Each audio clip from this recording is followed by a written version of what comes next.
Is your demanding work lifestyle in need of fire-resistant clothing that can keep up? Well, L4FR clothing should be your go-to for quality, affordability, safety, and style.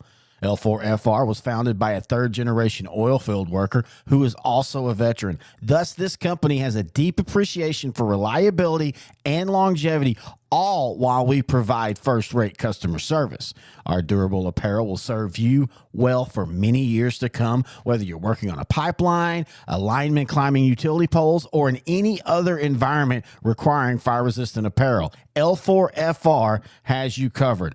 Our apparel is tough enough to resist hazardous conditions while still providing high comfort and style. L4FR provides clothing options to ensure your safety and comfort, whether you're on the job or not. To view our complete inventory of flame-resistant garments, please visit our online store at l4frclothing.com or give us a call at 817-757-4935. Si habla español. Struggling with mobility, chronic pain, work, or sports injury? At Azalea Orthopedics, our team of highly trained physicians specialize in complete orthopedic care, pain management, sports medicine, physical medicine, and rehabilitation. If you've sustained a bone or joint injury, have mobility or movement problems, struggle with pain, contact Azalea Orthopedics. We're conveniently located across East Texas, serving 18 counties. When visiting your doctor, urgent care, or hospital, you have a choice. Demand Azalea. At Azalea Orthopedics, your health is our priority.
Welcome, everyone, to the final weekly wrap-up show of the 2023 year.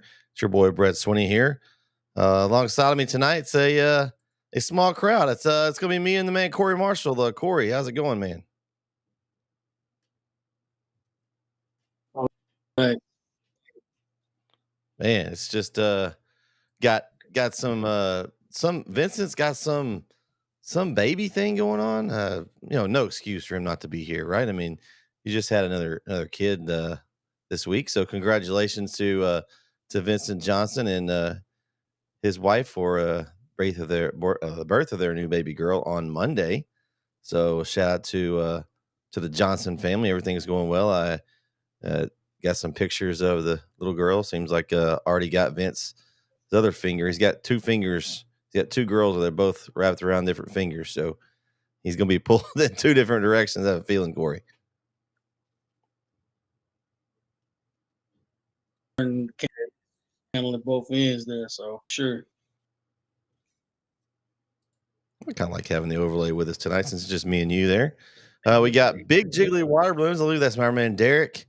Yep, it is the last time this year. Can't believe the season's gone just like that. I mean, it's gone fast. And yes, congrats, Vince. Corey, we can talk since this is the last show. Kind of talk about how the Pick'em contest went. We had the 4 games this week. East Texas went 3-1, and so did I. I went 3-1 this week. I assume since you don't pick any against East Texas that you did the same. Yeah, 3-1. Unfortunately, 3-1 over on 3 today. Well, nobody got all 4 games correct. The 3-1 was the winner. So you tied for first this week, Corey. Me, you, and let's see, 10 others. We had 12 people that got 3 out of 4 games. So a nice way to end it in the season. Overall, though, man, our man, almost from the very beginning, our man Jason Shivers, our 2023 Pick'em champ for NETSN Pick'em contest. I've got your belt here as well. And hey, we got our man that called the Timpson game to give us some good insight. We've got our man Larry Pierce joining us. Larry, welcome, sir. What's up, fellas? Here, hang on a second. Let me turn on this TV. I'm just now trying to figure out how this thing works, but we're good, I think. No, you're good. We were just talking about the Pick'em contest and how did you do this week? Were you 3-1 like us? No, I think I went 2-2 because I think there was one I picked. I think I took Franklin instead of Malakoff. Oh, that was a different one right there. I went with Franklin because all the points they were scoring, and and I really like Malakoff, but I just thought it'd be Franklin. But it's all good. Malakoff deserved it, man. From I understand that was their first championship. I didn't know that. Yeah. Well, and Derek, we picked all 12 games on our show for the Beast from These show just for fun, but kind of the reason why we did that because we pick East Texas games on the Pick'em, and so to add all those other games in, it kind of makes it for those of us that are just following East Texas, it doesn't really make it all that fair. So we that's why we did that. So but yeah, I did beat Shivers. I gained 1 on him, but overall, let's see overall how everything shook out there. Larry, I think I kept my lead on you. I think I stayed ahead of you. Yeah, I think you did. I think there was a couple of them in there that I tried to get because whenever we were in Garrison together, we were tied, and we went. I went a couple of different ways just to see. I had some good ideas, but I think you got the right picks. I didn't. When you're the Pick'em champ for NETSN, you have to really work hard and defend the belt. And I don't see anybody in the NETSN crew ahead of me, so I feel like I did it. I did a pretty good job there. So I was actually tied for second with my brother. So he actually he was ahead of me, and I chased him down and tied him. So I was happy with that. I don't have to hear from him. He just tied me, and then of course our man Jason Shivers was in first at 117. Shout out to him. Like I said, we were just showing him he gets our yearly belt here. We're looking for a sponsor for next year so we can get a little bit bigger one. Right. But I think I ended up overall. I think I ended up in 5th. Yeah, you're in 5th place. 112. Not bad. I'll take that for my first year doing it. I think I'll take that. Yeah, definitely. Let's see. You're ahead of Derek. Derek's in here with us tonight. Derek's at 103.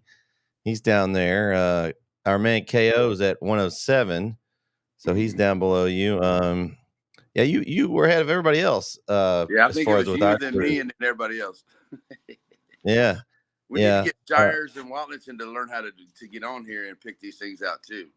Yeah, well, surely they can. It's an easy app to navigate, so surely they can get on there and do that. As we have Corey back with us. Corey, I know Shires can. I'm a little worried about Watlinson. Yeah, well, it's just we just gotta maybe hold his hand a little bit. Maybe we can get him to do it. But write it down for him. Yeah. So, but shout out to our man Jason Shivers. I'm going to be reaching out to you, getting your mailing address, and I'll get this in the mail to you, and so you can be our 2023 Pick'em champ. So we are looking for a sponsor for the show next year. So if we get a sponsor, we'll upgrade the belts a little bit, maybe a little bit middle of bigger size. The Pick'em Champ one is kind of like it's part of me. You know, I got a reputation to uphold here as the Pick'em Champ of NETSN. So it's pretty big pressure. I think this is year 3 in a row. So it's tough. Yeah, I was definitely looking to come after it, but we gave it a shot. That's for sure. Yeah. Well, it was a tough It's all season. rigged. It was all. I'm gonna blame. Did you say it was rigged? I think so. It's all rigged. It's all rigged. I might be with you on that, man. I'm blaming my struggles. The Pine Tree Nacogdoches game. Those teams gave me troubles all year. They were just up and down, and you think they were doing well, and you pick them, and they just completely lay an egg. So I don't know. I think I'm blaming on Corey. Corey was selling all those teams, and then he didn't know when they were going to do well. And Corey, next year, if you can give me some insight on when they're going to lay eggs, so I can avoid them. Well, I was letting you know, but hey, I'm going with sure thing. I was like, hey, listen, pick them right now. I'm telling you, they're gonna win. And they won. And that's a separator, but it's okay. All right. Well, let's talk about some of the games. We're going to start in order. We'll start with the East Texas games, then we'll go over the kind of the way the other games went for the state championships. But we're going to open with a game, Larry, you were at. Timpson and Toller. I was actually kind of following along. I was at a wrestling event with Jeremy and Brandon. And, man, tell us about that game. I mean, Timpson just all over Toller, 49-7. I mean, tell us off. This is your first state championship game to call, you guys, right? Yeah. It was the first. Tell us about the experience. It was one of the coolest things ever. I mean, and to have it in originally from Texas, been in Kansas and Oklahoma for the last 25 years or so, and then moved back here about 3 years ago, get back home. But to come home and get to call football in Texas, and then to get to call a state championship game, especially at AT&T Stadium, I think I was just way overexcited. I had so much fun. It was so cool. And the opportunity was just, one of the greatest things I could ever experience. I mean, I got to go to World Series Game 2 with my son against the Phillies a couple years ago, big Astros fans. And I thought that was great. But this ranks right up there with one of the greatest things I ever got a chance to do. Tell us about the radio box suite. I mean, I was in there, but for those that just to imagine, like, we've been to a lot of press boxes this year, a lot of nice ones through the playoff run, but that one was just different. Yeah, that was one of the nice ones there. There's so much cool technology and stuff in there that you get to see and everything. But yeah, it was the vantage point was great. You really got to see everything with the video board up there too. It was really a nice place, and then the food area out back. And I was not really a part of the halftime show, so I got to go exploring and check out a few of the other places there, the instant replay booths and all that other stuff. And so it was really, really cool and very interesting that they let us kind of check some things out. And people were really nice, and they helped us get in there. And it was really cool. And the whole experience of getting to go and being there was like I said, sometimes a lot of people, I know somebody that has gone over 50 years and never called a championship game of any kind. And so, for the opportunity to do it, to be there, to play the game, but then have the chance to call it and get to be a little bit more of a homer, because we've been calling it NFHS. You got to kind of be a little neutral. This time we got to be a Timpson fan, and it made it even better. When you got to follow Timpson, you were pretty much called almost every playoff game. Everyone from the beginning. Right? Yeah. So, I mean, you got to kind of see the whole perspective on the playoffs, which is a cool thing. The numbers. Tell me about when you guys saw how many people were actually watching your audio stream. Were you a little bit blown away by that? I was. I mean, I knew we were going to have a lot, and a lot of people were looking for the video stuff too. But I mean, to see the numbers that were checking us out, and then knowing we had it on the radio, doing a little bit of analytics look on what we have on our live stream there, we still had a good over 500 on the live stream on our radio station we put it on too. So it was really cool. And then to see the numbers keep climbing even afterwards was phenomenal. I think you guys' game was like over 8,000. That's just crazy great how awesome that was. Yeah, it just shows that the fans are starting to find us and starting to know what NETSN is, and it's awesome. Well, tell us a little bit about the game now that we've kind of got that part out of the way. How did the game go? Kind of give us kind of an overview of how it went. Well, it went really well. I kind of had a feeling that, this was Timpson's year, the way I've just been watching him all year long. And then just listening to like a few of the other places that would saying that, they had told her to win. But it's like I was telling everybody, I said, everybody that Timpson faced, everybody was a running team, and Timpson took him down. And I'll tell you what, if J.J. Garner was there, it wouldn't even have been even a close game for them to go. But it was just an awesome game. I mean, Timpson just took it over from the beginning. They shut down the running game. And I knew that their passing game was definitely going to be a big advantage over their secondary of the Toller Rattlers. And I knew the Rattlers, they had a little bit of a passing game, but it wasn't very good. And I knew that the secondary, that whole 11 for defensive side for Timpson is just, phenomenal. I mean, anywhere you look, and their secondary just shuts down everybody. So I didn't think that they were going to have a passing game, and they didn't. And once they made them one-dimensional, and those guys up front started hitting those front seven guys on the defensive side, they were shutting down that running game, and it was just all Timpson after there. And then the pass play to DeCorian Johnson for 93 yards, and then the run right after that on the next drive for 97 by Bussey, one of the most beautiful runs I've ever seen. And people have asked me all through this and everything, and if I want to sum it up in 2 words, it was just beautiful football. Some of the most beautiful football I saw for 7 weeks. And then to come down with a championship like that, it was perfect ending to what they've accomplished there. Yeah, I thought Bussey just made it look really easy. Yeah. A couple of times he would just make a pass, his man catches it, goes in for the score, and he just walks off the field like nothing to it. Like, that's what I meant to do. It was so easy. Like Right. there were some games, even like the Timpson game, Larry, we called that one together, and he did that a few times, but it was a lot harder. Like he had to carry a lot more load. He ran a lot more. I mean, he had 150 yards rushing or something along those lines, but it was almost all on that one run. I mean, he didn't really have to run the ball very much. He pretty much kind of distributed the ball around to his playmakers, and just made it look really easy picking apart the Toller defense. Yeah, and that's really what it's been. I mean, there's been a couple of times that I've seen him where his other teammates out there, not saying that they weren't, but I mean, there's a couple of times where Terry's like, I got to take over if we're going to win this game. And you saw him do that. But then in this game against Toller, he was able to use all of his weapons. And you were able to see every single one of those weapons. And that was what made it so great. He made it a team win. It wasn't, it was about Terry, but he made it a team win. That's what made it so good. It was everybody got the chance to be a part of it. Corey, what do you think about this one? Who's that? I don't recall. I remember watching the game. Honestly, it was a blur to me after a while. I mean, Timpson did what they were supposed to do. I mean, Terry Buss is the man. And I'm glad they want to stay tight. I'm glad they finished at 15-0. Everything they went through throughout the year, losing guys, I didn't think they would have enough guys, enough star power to win the game. But 15-0, man, you got to respect it. Yep. Yeah. Or 16-0, I'm sorry. Yep.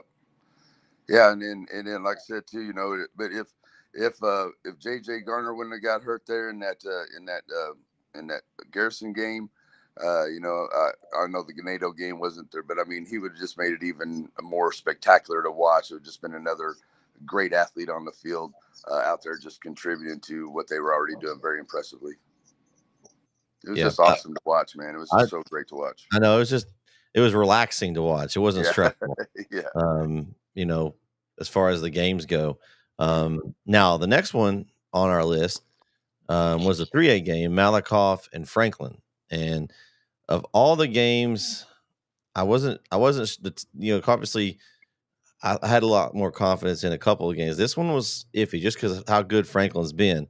My main concern with Franklin and also the Belleville team, could they run their offense from behind? If they got behind and they had to throw the ball at the end of the game, could they do that?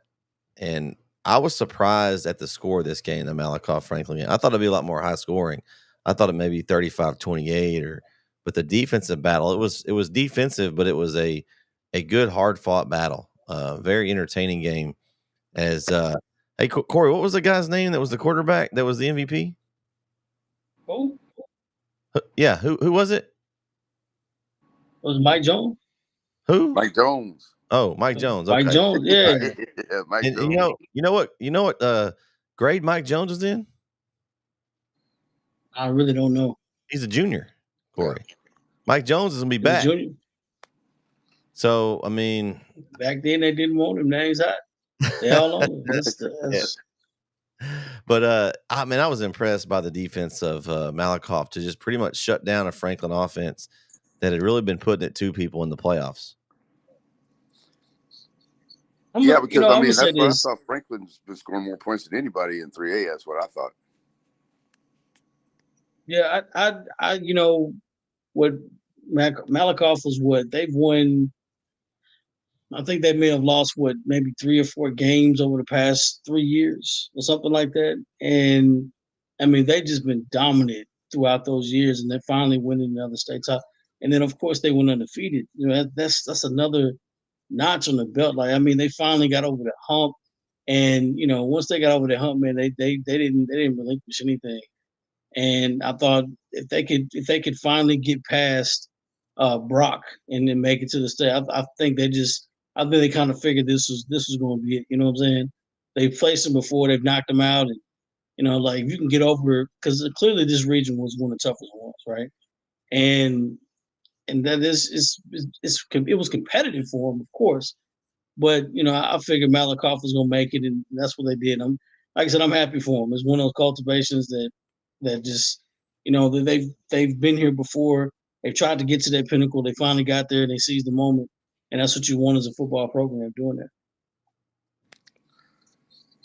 Yeah, that was a great win for them and their program, and very historic too. Yeah, like I said, I read up on that afterwards, and I think it was, like I said, it was their first, and for them to keep Franklin's offense down like they did, that's what really impressed me the most. So, but yeah, that was a really good win by Malakoff right there.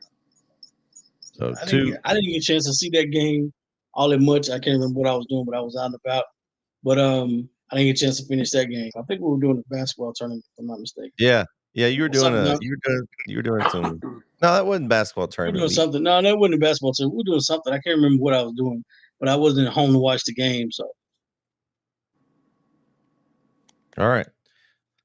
Next game up on the schedule, in order, I guess we'll go with the Chapel Hill Anna game, the one that I was on the call with. Me and Keith were, and man, it was not what I expected. I mean, Anna they were big, they were athletic, they were deep, they were rotating guys in on defense. Their defense impressed me. That linebacker, I think, was CJ Miller. He was everywhere. I think there was maybe 2 or 3 of him on the field. Seemed like every time Chapel Hill tried to run something, he was there. Man, the way this game started, I mean, Anna gets the ball first possession. They just kind of methodically chip away. They take what Chapel Hill gives them, dink and dump. They just, quick pass out to the receiver, almost like a run, run up the middle, just picking up 3-4 yards at a time. Smart play calling all the way down. They score. Chapel Hill gets the ball, and then just nowhere. And from then on, it was a field position struggle for Chapel Hill.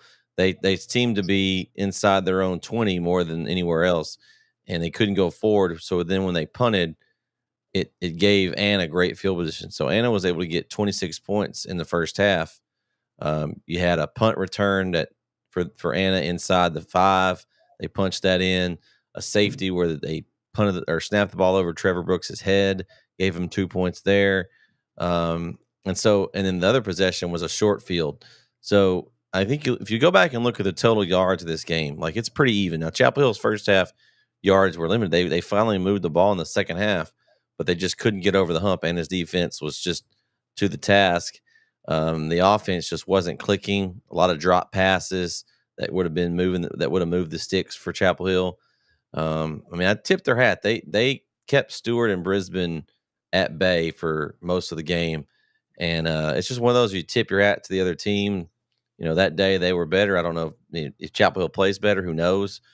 But they came out to play, and they picked up their first state championship as Anna. So it was a good moment for them. It was tough to call just because I felt like that Chapel Hill didn't play their best. They'd been really playing well over the last 2 or 3 weeks, and the offense just kind of put them in bad spots. I mean, and I talked about it with Coach McFarland and the defensive coordinator. Defense didn't play bad. Like, they played well. Offense put them in bad spots, and it was just tough. Besides that one drive. I mean, the rest of that was just tough. Yeah, I mean, I just think that Chapel Hill, I was expecting to get their running game going a little bit better. If they would have got that going, do you think maybe they would have had a little bit out of there? I mean, in the first half, they just, like you said, they were so far down in their own end most of the time that, and they couldn't. I was waiting for them to get that running game plugging. It just seemed like they never could really get that working. Yeah, there was a couple of passes I thought that were catchable that would have been, drive extenders that weren't caught. And it just one of those things. They were stopping the run game. I'd kind of done a little bit of looking back, and people had success against Anna throwing the football, and it was there on occasions. But if you can't catch the ball when it hits you in the hands, sometimes, I mean, it must not your day. So, I mean, I know Corey will probably have more to say about this, but that was a big difference to me. If you're running the middle, run the football, you've got to be able to pass the ball a little bit to open some things up. Yeah, I felt like, just take that out of the game. I thought for a brief moment, I just kind of thought the stage was a little too big at the moment for him, and that's what it felt like. It was nothing to the game. I mean, plays you would normally make, they just didn't make. I don't remember. I mean, Kelly couldn't catch a pass in the first half, and I felt bad for him because it's hitting him in the hands. And I'm gonna say this because there's a stigma. Oh, Brisbane. What if happens if Brisbane has to throw the football? Okay, you can disrespect him if you want to. He's not a pocket quarterback. But listen, coaches aren't stupid. They can design ways to get the quarterback to his advantage. If he's a rollout quarterback, he likes to run, throw. They can do that. They're not crazy. They're not going to open up the full playbook for everybody. Why would you do that? Just because you hadn't seen him pass doesn't mean he can't pass. And now how stupid is that? So we will see what kind of passer. He's not a pocket passer. Like that's not his MO. So did they have to throw the football? They did. And when you had to throw the football, he was making the throws. I mean, were they perfect? No, but were they catchable? Absolutely. And to this instance, sometimes you had to pass to open up the run, right? You spread the field a little bit, that opened up a lot more lanes. That didn't work. So now we're never going back to run the football. So that, so it was a lot of different things that I felt that just didn't work offensively. And then, of course, we're talking about, 16, 17, 18-year-old kids. And there's one brief moment I remember. It was a media timeout. And it was long. And it was right after Anna scored the first touchdown. The offense was on the field ready to receive the ball. It was like 5 or 6 minutes. It was nothing. They were already in place. I'm like, at that moment, I was like, they lost it. Because then again, you sit there and look, and you start looking up.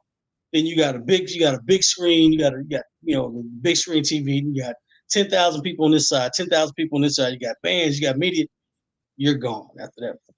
And then you start looking. It's like, man, now all of a sudden everything slows down. And it's like, what do you do? I just felt at that point, I'm like, I don't know. How do you regain it? And of course, they played better in the second half, like I figured they would. They just couldn't get anything going, And I feel for them. Of course, this is the wrong time. You played lights out in the playoffs. Like, that was probably the best football I've seen them play all year. And defensively, they flew around and made plays. They kept teams that was averaging 40, almost 50 points a game to half their average. And that's impressive. Oh, they don't play good enough defense. Well, they only gave up almost 20 points a game in the playoffs. Maybe less than that. 17, almost 18 points a game in the playoffs. Oh, they can't play defense. No, they play defense. Only when they want to, when they need to. This game, well, Anna didn't score in the second half. They didn't. But we couldn't score either. It just felt like if we could have gotten in the end zone at least once, that would have broke the game over for them. Just in the Brisbane fumble, he's finally got a break and he fumbles the football.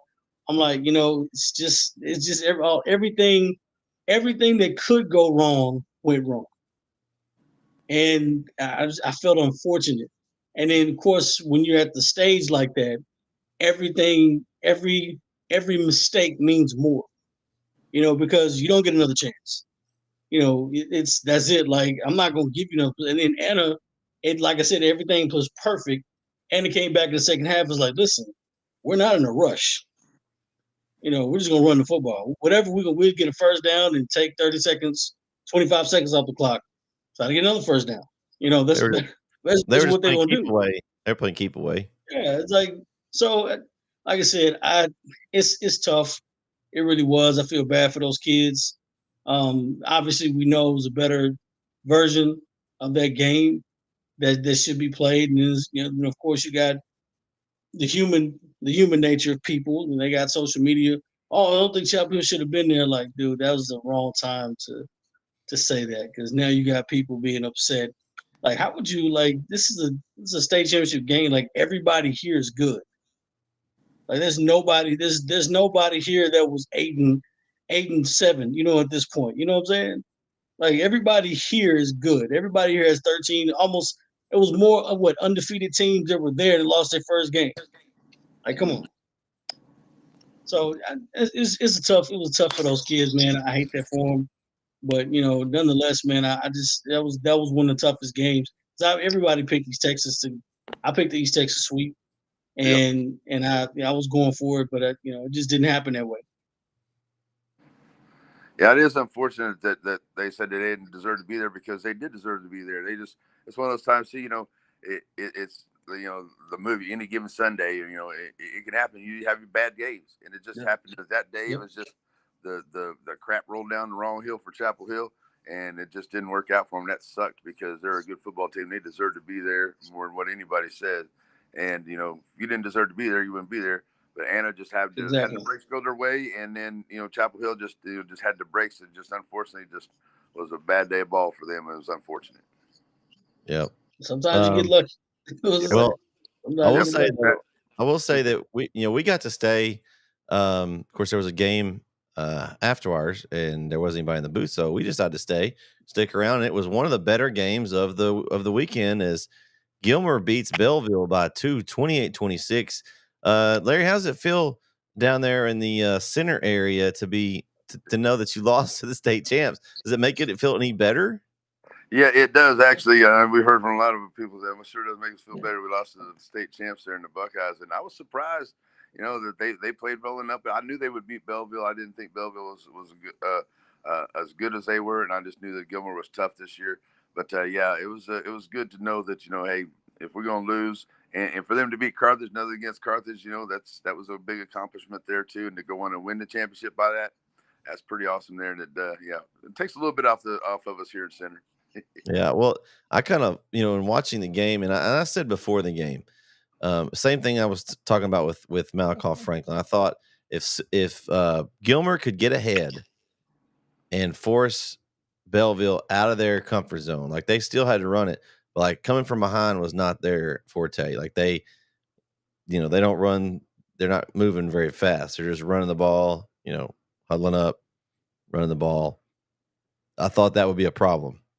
But little did I know, like Will Henderson, that guy, like I knew he was fast, but he was a man among boys in that game. Like he was running over tacklers. I mean, he was playing out of his mind. And that last drive to seal it, I don't know if you guys saw that run he did. He came down the sideline, or he broke it out. I thought he was dead. I thought he was dead to rights. They went for it. Fourth down, they had to get it to seal the game. And he like ran over 2 or 3 guys and just willed himself to get the first down. Incredible possession. Yeah, I saw it. I saw some of that. The end of that game, I was actually watching. And I thought, first of all, congratulations, Gil. Nobody had them at all in the state championship game. If you're outside of Gilmer, I'm pretty sure they did, but not anybody outside of Gilmer. And listen, we were talking for the longest. Gilmer's having a down year. Of course, a down year. They go 7-3, 8-2, 7-3, 8-2. Like, oh, that's a down year. Like, but think about it. They lose to a state runner-up, the number one team in the state for pretty much all season, and then the other number one team, the top 5 team, the only 3 losses came to state-ranked teams, and pretty much dominated Class 4 for I don't know how many weeks. Oh, we'll take. Yeah, you can't tell me that they weren't ready. Okay, yeah, they were ready to play. Absolutely. They were playing for the young man's mother that was killed too. So we talk about motivation all the time, but It was cool to see they had the shirts made for me. It was number 13. I can't think of his name off the top of my head, but they had shirts with a scripture verse, and so it was really cool that they were able to. That's a storybook ending for that young. I mean, go through all that he went through this football season, mother being killed, and to come out and being able to play football this long and win a state championship is awesome. Yeah, it is.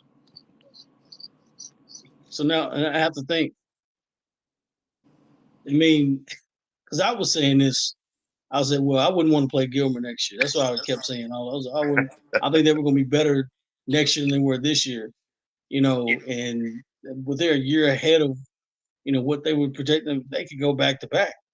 You come and think of it, I thought because they got some young guys that play big minutes on that team. I know they had a lot of seniors, but they had a lot of guys on that team already. And I thought they had some young guys at some key positions, especially the offensive line was young. And everything starts from the inside out. And I thought the offensive line was pretty good already, and they got better.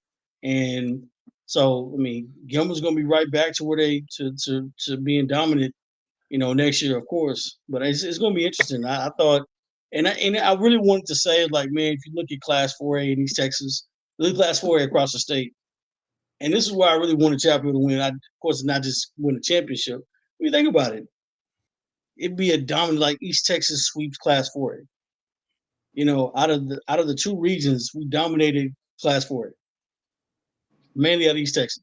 You would have Division 1 and Division 2 covered. Like, I don't care what you say. You can say, "Oh man, this region is tough." From 4A, 3A. If you consider Malakoff a part of East Texas, which I do, they're not deep East Texas. They're right on. I mean, they're on the edge of edges. But they got East Texas schools that they play, right? So you're playing about, you playing those teams. Yeah, it's tough. 3A down to 2A. East Texas is always going to be good in those classifications. So, and 4A is rough. So if you now you got think you got a reclassification, teams are dropping down. I'm like, I wouldn't want to. I just keep me in 5A.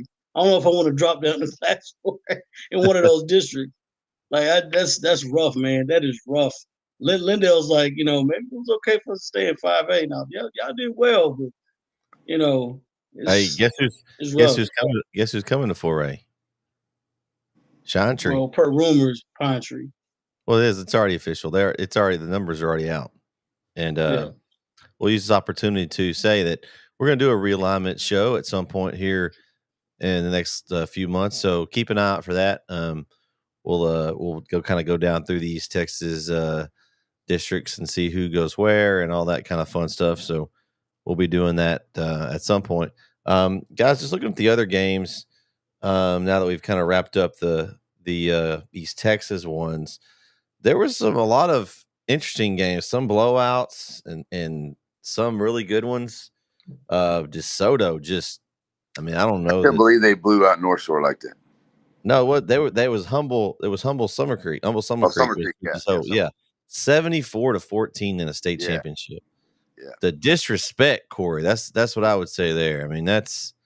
Did y'all see the picture of the DeSoto lineman with? I know y'all had. Dude is huge, man. I mean, my gosh. I mean, he he's so big. That picture went viral. Like, he's probably getting offers from everywhere now. Like, if he wasn't getting offers before, he is now. He's for sure. Yeah, you'd be dumb not to offer. As soon as I saw him in practice, oh yeah, it's going off. All you had to do was line up. Full ride right now. Doesn't even matter. We'll take you as you are. I mean, you had Duncanville also got the win. They played North Shore later. That's the one. Yeah, that's it. 49-33. The shocker of Saturday was Sock going down to PNG, and I, there's a lot of controversy out there about the officials. They talked about the call in the end zone, the pass interference. Supposedly the guys from PNG, one of the referees. Did y'all see that? Did see that. Yeah, I saw that. Then the Dallas, I think the school's filing some kind of order or something. I don't know how that works, but I mean, it's not going to change the outcome of the game. But I I saw this, and this is kind of something that I read. It's about someone brought up the idea of bringing in college officials for the state championship games. What do you guys think about that? It's not necessary. Well, I don't think it's necessary. Yeah, and that's what I thought too. Is like that's what these championship games are for the officials, just like in the NFL. The better you do through the season, and aren't both officials, the sets officials picked by the coaches? I think isn't that part of that too? I don't know if don't the state ones they are, and I think they're agreed on in the other rounds. I don't know. I think they're like they maybe just be random. A lot of times they're not supposed to be from the same area as either team. They try not to be, I think, but I mean, I think the part that they were upset at is that wasn't disclosed when they agreed on the officials. Like that's like saying, hey, Corey, we're gonna go over. We're gonna play the state championship against Lindale, and we got 5 Lindale officials. I don't know that I want that crew doing the game if we're playing Lindale for a state championship. So, I mean, I get it. Like, I mean, the calls is a separate thing. Like, there was pictures of him holding, and I saw somebody posted.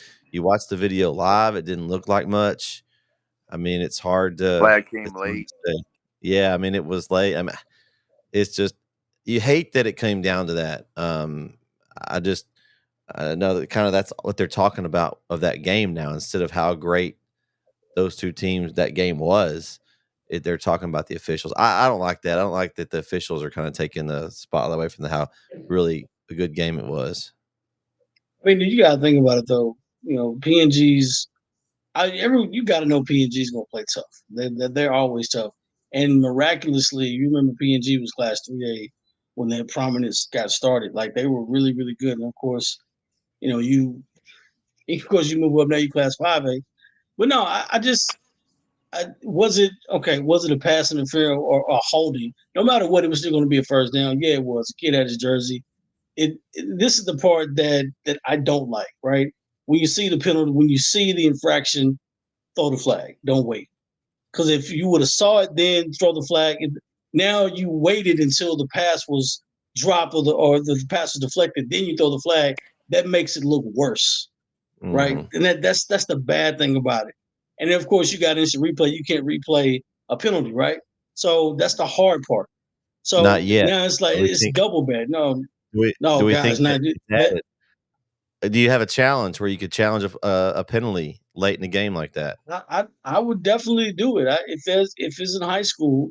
Now that's the only logical thing that they could do. Don't change officials. You give the final coaches. But then again, like I'm going to propose this again.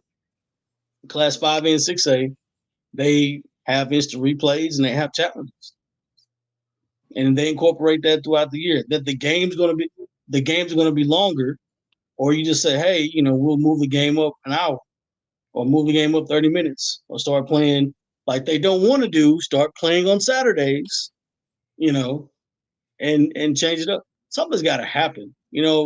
I hate that for those kids, and then you got because it makes it look like, oh, PNG cheated. No, they didn't cheat. There was a penalty on the play. Just threw the flag late. Hate that. Gosh, I hate it.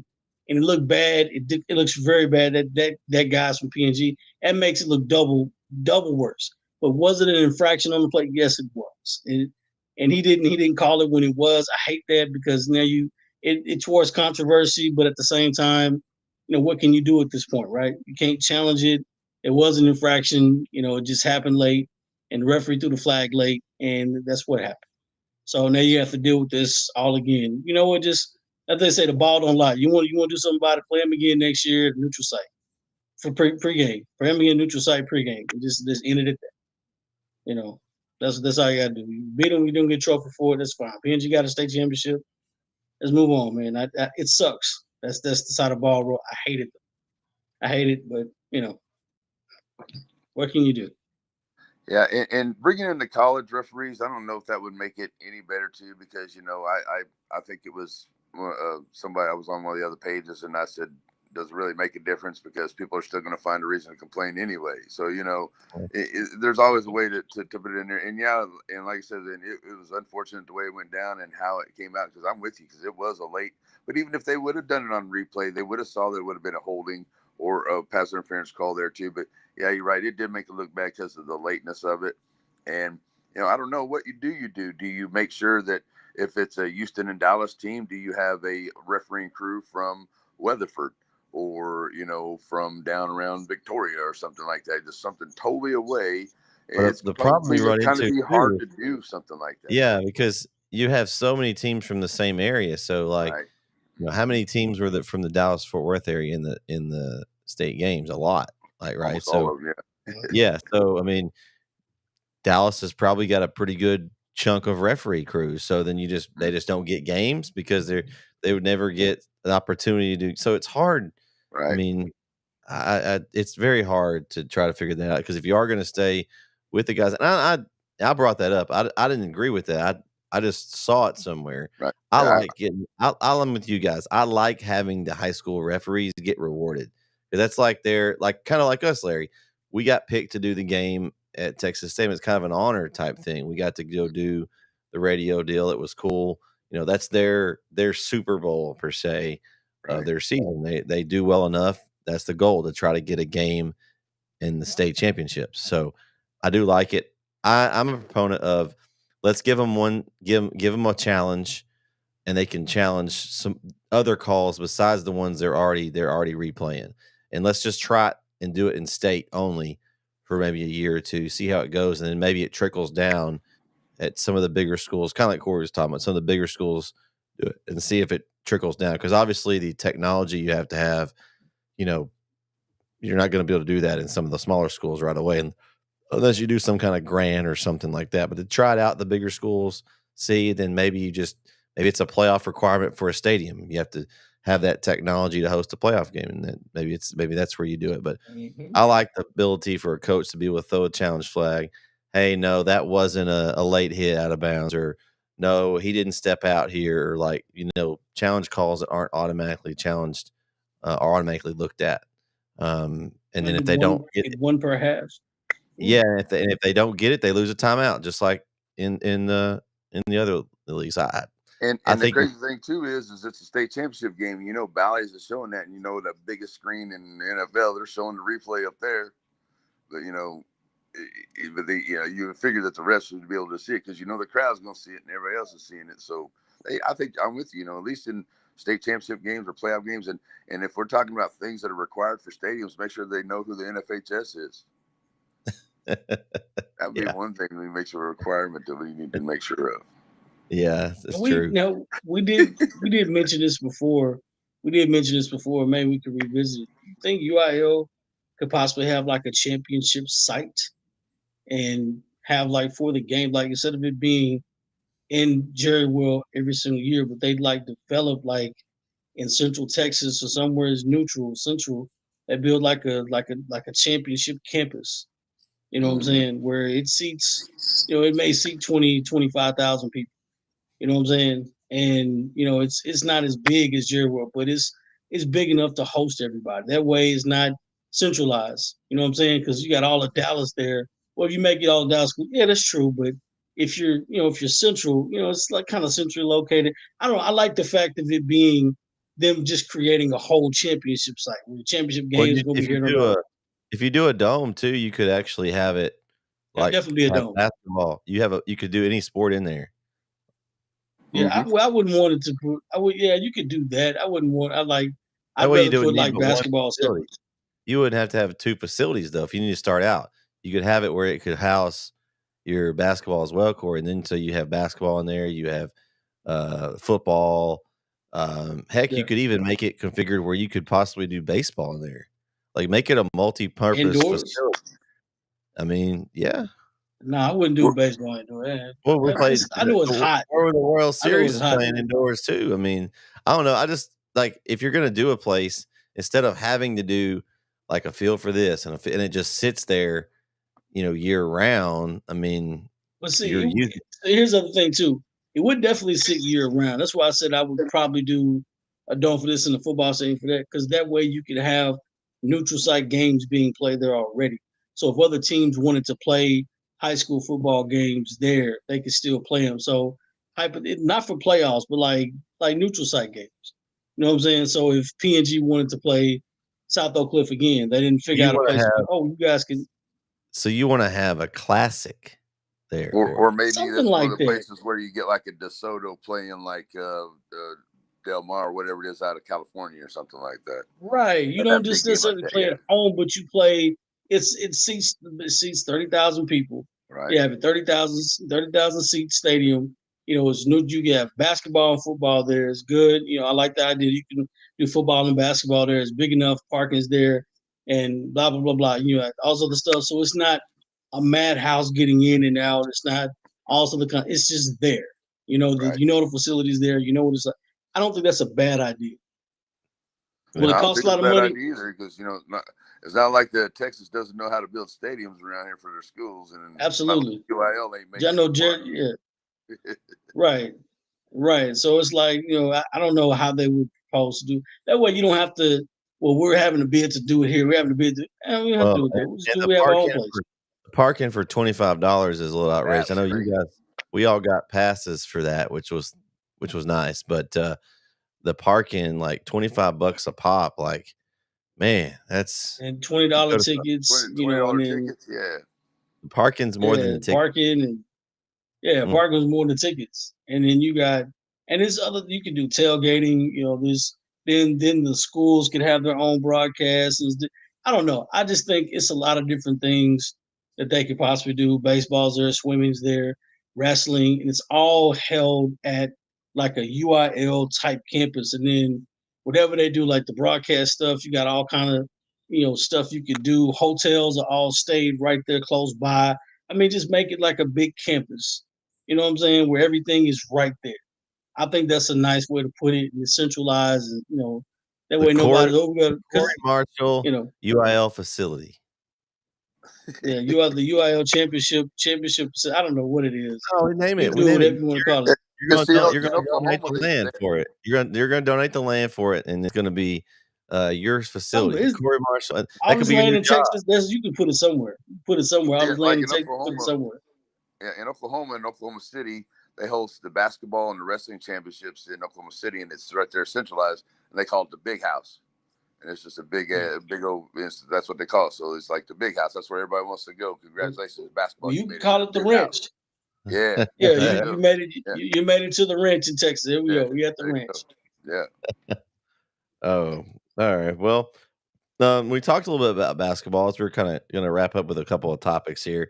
We're kind of rolling through basketball. Larry, tell us where you've been over the last week. So you've been doing a game of the week for us this year. Excited to have you aboard to do some hoops with us. And you guys are taking a little bit of break like we are, but you've done 3 or 4 games already? Yeah, I think so. I've lost count. It's been so crazy, but let's see. We went to West Sabine for Shelbyville West Sabine, and then we were at Nacogdoches for Center Nacogdoches girls. And then the other day, or Monday, it was an early game to wrap up the rest of it or some of the season, the first part of the regular season for a couple teams of Martinsville and St. Augustine. So it's been really, really good so far. We've covered some Shelbyville games, St. Augustine. We've got some Torino games coming up too. We're hoping to get Broadus in there as well. But those teams have all kind of jumped in. They're really excited to be a part of what we're doing, and I'm looking forward to. I was hoping to just do like a Tuesday game or a Friday game of the week, but we're starting to get so many that went in on it, so I could do some center games with the guys. But we're starting to get so many, I may just be doing games of the week, Tuesday and Friday. For we may be in Torino one night, and we may be back in Shelbyville the next on Friday. That's a good problem to have, though. That's a good. Yeah, it is. They're liking what we got going on down there. We appreciate you. I mean, Corey, this guy. Can you? Okay, so Corey was our one-man crew for our tournament there. I left him there. I went to do the Chapel Hill game, so he kind of feels your pain, except for the fact he had the camera robot going. So Larry does the camera, runs all the stuff, and does the broadcast all at one time. Corey and the stats. Shut up! Like, hey. Let's listen. It's not easy, man.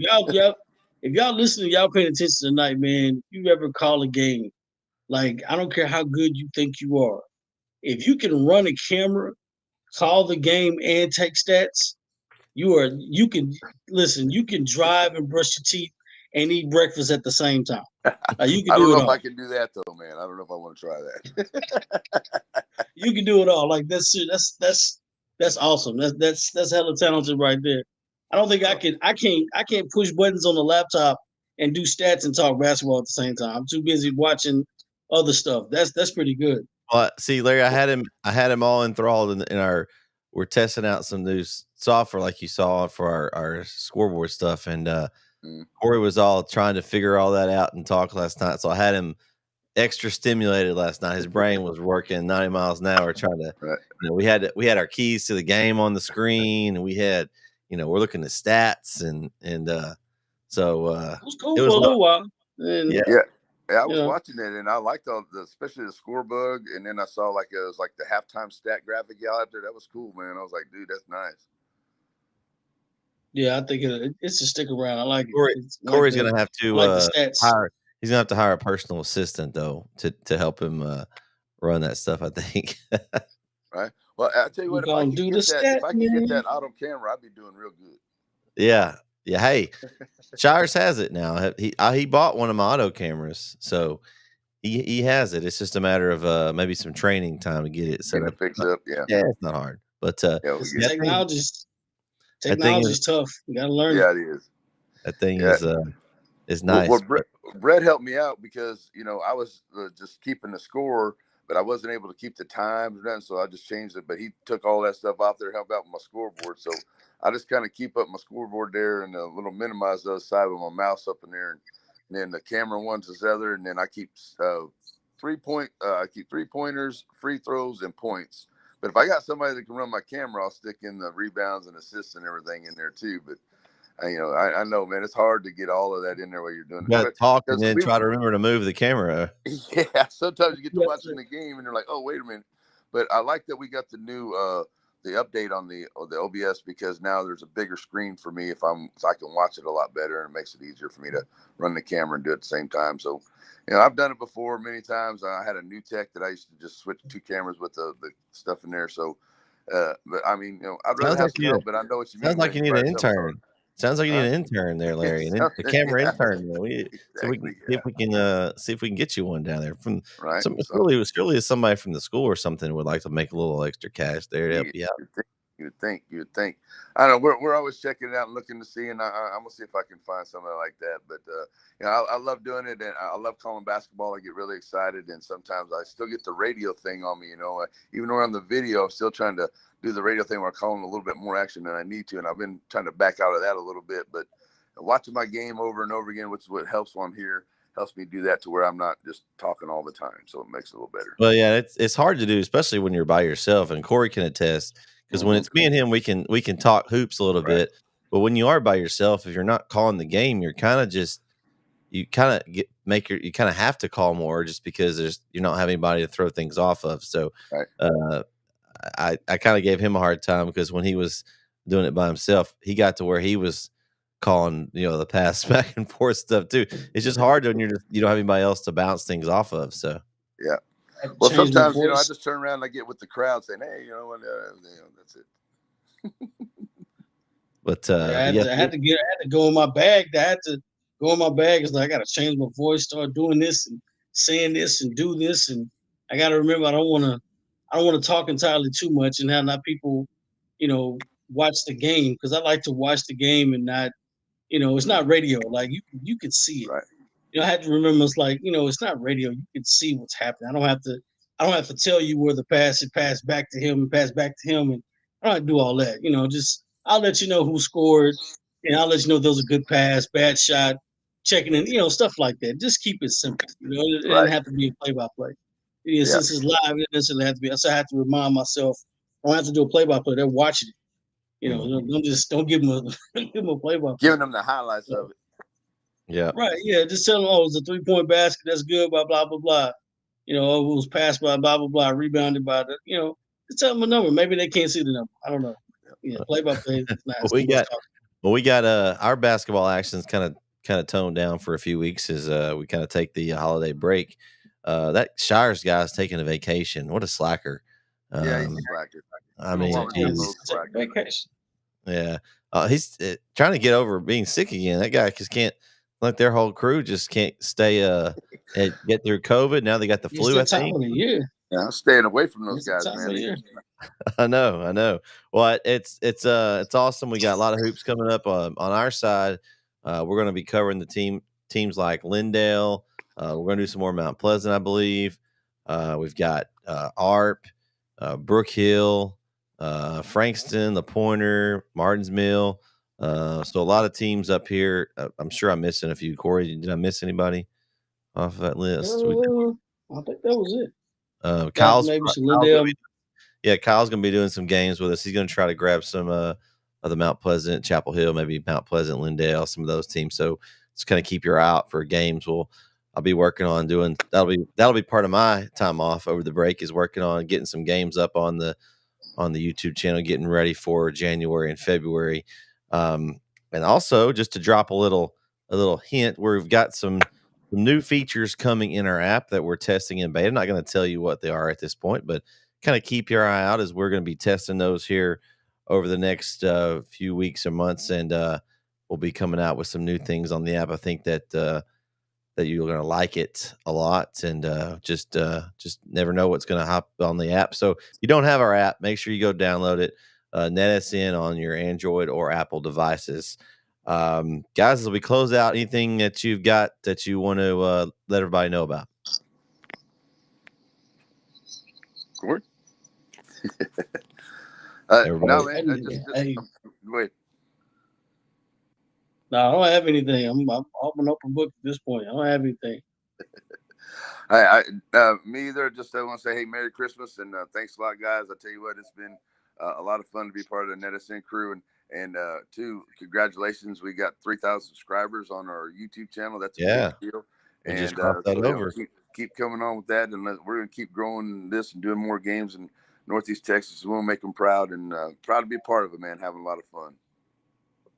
Awesome, man. We appreciate you guys. I know we don't get to cross over much. It did get to call the one game with you, but we're gonna try to do a little more of that if we can. I was talking to Shires today, and I like to come down and do a game or two with you guys and kind of get some crossover. Bad part is, I'm only one person, and I'm always needed somewhere for some reason.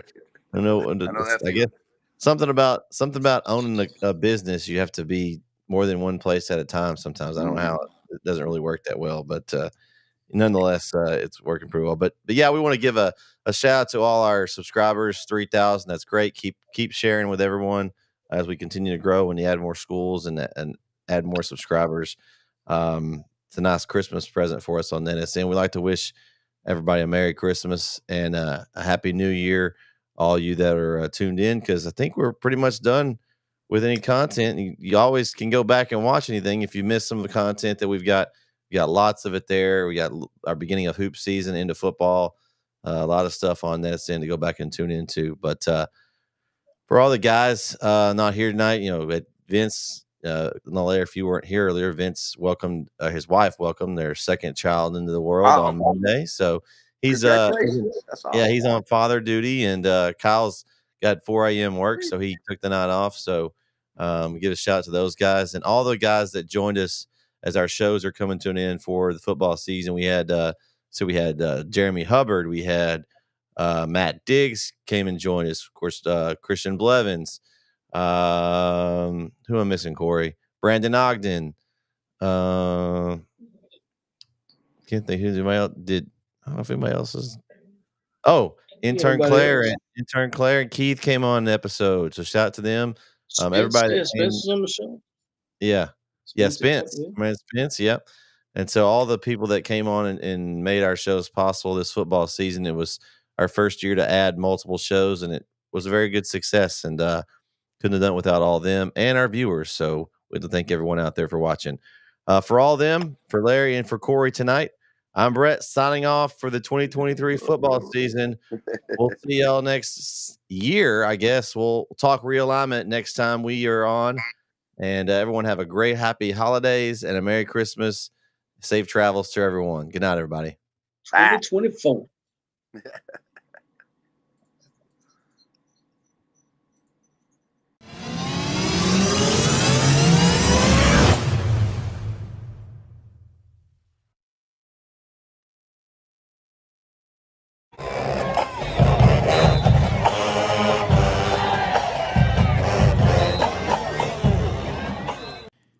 Is your demanding work lifestyle in need of fire-resistant clothing that can keep up? Well, L4FR clothing should be your go-to for quality, affordability, safety, and style. L4FR was founded by a third-generation oil field worker who is also a veteran. Thus, this company has a deep appreciation for reliability and longevity, all while we provide first-rate customer service. Our durable apparel will serve you well for many years to come, whether you're working on a pipeline, a lineman climbing utility poles, or in any other environment requiring fire-resistant apparel. L4FR has you covered. Our apparel is tough enough to resist hazardous conditions while still providing high comfort and style. L4FR provides clothing options to ensure your safety and comfort, whether you're on the job or not. To view our complete inventory of flame-resistant garments, please visit our online store at l4frclothing.com or give us a call at 817-757-4935. Si habla español. Struggling with mobility, chronic pain, work, or sports injury? At Azalea Orthopedics, our team of highly trained physicians specialize in complete orthopedic care, pain management, sports medicine, physical medicine, and rehabilitation. If you've sustained a bone or joint injury, have mobility or movement problems, struggle with pain, contact Azalea Orthopedics. We're conveniently located across East Texas, serving 18 counties. When visiting your doctor, urgent care, or hospital, you have a choice. Demand Azalea. At Azalea Orthopedics, your health is our priority.